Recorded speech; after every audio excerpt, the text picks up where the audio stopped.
जय श्री कृष्ण दोस्तों डिप्रेशन और तनाव आजकल के जनजीवन की बेहद आम समस्या बनता जा रहा है। आज देश सहित पूरी दुनिया में डिप्रेशन के मरीज वे हिसाब ढंग से बढ़ते जा रहे हैं। विशेष रूप में युवा वर्ग में डिप्रेशन की समस्या काफी आम होती जा रही है। जीवन की समस्याओं से कुंठित लोग उन्हें बर्दाश्त नहीं कर पाते और वह उनके दिमाग सहित शरीर पर बुरा असर डाल रहा है, जो कई भयानक बीमारियों को न्योता दे रहा है। इस बात में कोई दो राय नहीं है कि तनाव लेने से ही शरीर में अनेक प्रकार की बीमारियां उत्पन्न होती हैं। तनाव ही एकमात्र कारण है जो आज मनुष्य की उम्र को घटा रहा है और उनके शरीर को छलनी कर रहा है। लेकिन यह बात भी सच है कि मनुष्य जीवन में समस्याएं आए बगैर नहीं रह सकती। यह मनुष्य जीवन का विधान है कि आपको समस्या से लड़ना होगा। आज हम श्री कृष्ण के जीवन पर उनकी समस्याओं को ध्यान में रखते हुए प्रेरणा लेंगे कि क्यों डिप्रेशन नहीं होना चाहिए, क्योंकि श्री कृष्ण वह परम दार्शनिक है जिन्होंने भागवत गीता जैसे महाउपदेश के माध्यम से मनुष्य जीवन की सभी समस्याओं का मार्ग सुझाया है।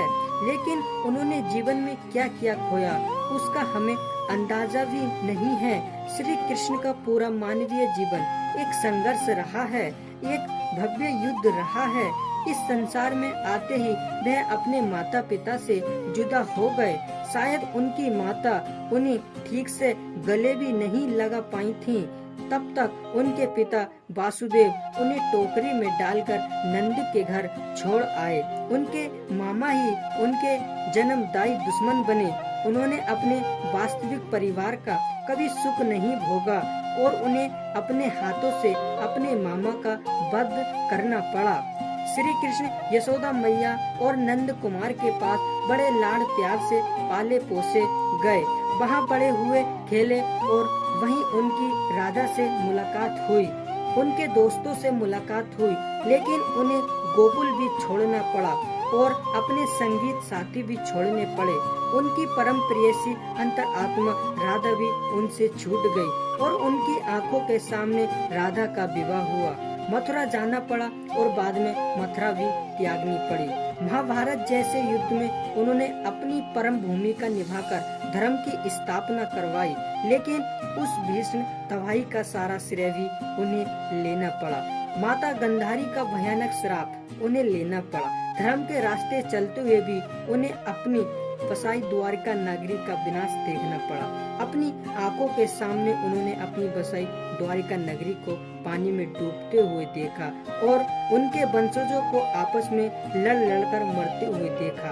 अपनी आंखों के सामने अपने पुत्रों की लाशें देखे और अपने पिता की मृत्यु देखी। बाद में उन्हें स्वयं लेटकर शिकारी के हाथों तीर खाना पड़ा। धर्म धरा के पावन शीर्ष होते हुए भी उन्हें स्वयं अपने जीवन में कभी सांसारिक सुख नहीं मिला। लेकिन फिर भी इन सब चीजों से दूर, चिंता से दूर और घबराहट से दूर, उन्होंने हमेशा अपने जीवन को उत्सव की भांति लिया और त्याग और स्नेह के साथ हमेशा अपने चेहरे पर मुस्कान बनाए रखे। उन्होंने मानवीय जीवन की समस्याओं पर कभी ध्यान नहीं दिया और मुस्कुराते मुस्कुराते इस संसार को अलविदा कहा।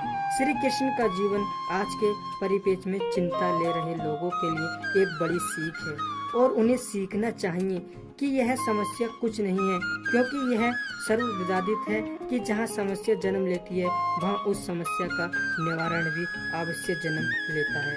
तो अंत में कहिएगा जय श्री कृष्ण, राधे राधे।